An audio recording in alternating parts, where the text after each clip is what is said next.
Bago ang lahat, si Cameron Carr, ang rookie ng Lakers, nag-a-average sa Summer League ng 15 points, 4 rebounds at 42% mula sa field. So hindi pa siya nakapaglaro noong nakaraang game dahil nagkaroon ng thumb injury. Second time na nangyari sa kanya sa Summer League.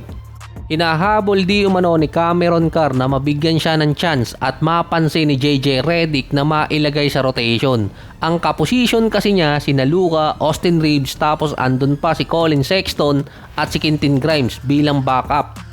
Wala pa kasi ngayong immediate starting unit ang LA, pero ang projected si Luka, Reeves, Mamu, Kessler at si Quentin Grimes naman sa number 3. Kapag siya ang nalagay doon, aangat sa rotation si Cameron Carr. Hindi pa kasi ina-acknowledge ni Redick si Cameron Carr sa lineup ng Lakers, hindi tulad dati kay Dalton at kay Bronny na minsan sinasabi niya kung anong posisyon niya ilalagay. Aminado din si Cameron Carr na kailangan niya di umano magpapogi, i-improve ang kanyang defense para makapasok sa rotation ni Redick. Ang another pa kasing kaagaw niya sa possible rotation bukod kay Bronny ay yung madulas ang kamay last playoffs, sila Rabia. Mas pogi sa kanya yun. Yun na lang ang basis ko ngayon kapag sa Lakers dahil dito kay Redick. Last season, ilang beses nang nadulas sa kamay nito sila Rabia ang bola, binabad pa siya. Andun pa na may backup pa na si Jaden Hardy kung hindi siya iti-trade. Mas trusted yon sa second unit dahil batak na. Kaya itong si Cameron Carr, kailangan niya di umanong ma-impress si JJ Redick para maisama siya sa rotation next year. Ang sagot sa problema niya kung may improve ang kanyang defense, alam naman niya kasi kung paano.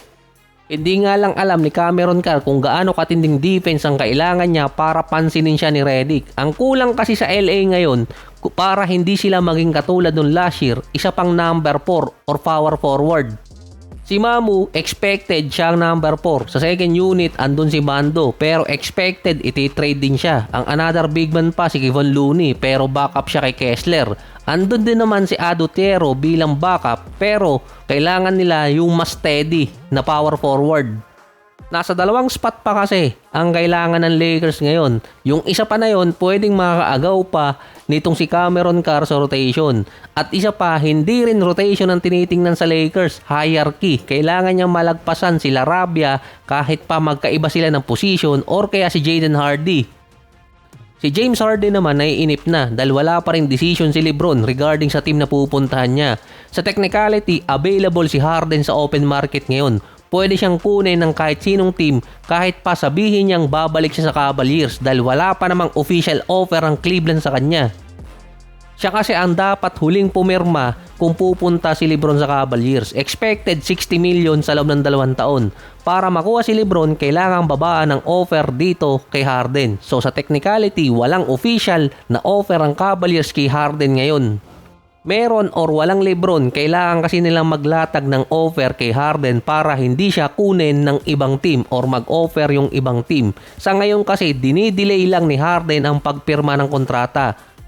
Ang masakit pa nun, nauna si LeBron na pumirma tapos ayaw niya kay Harden. Ang sinabi ni Rich Paul, hindi na kasi naghahabol ng championship si LeBron. So mukhang tama yung report last time na ang habol gumawa ng pelikula. Siya lang ang player na makakagawa nun. Habang naglalaro ng shooting ng bola, pati pelikula may shooting din. Wala stick.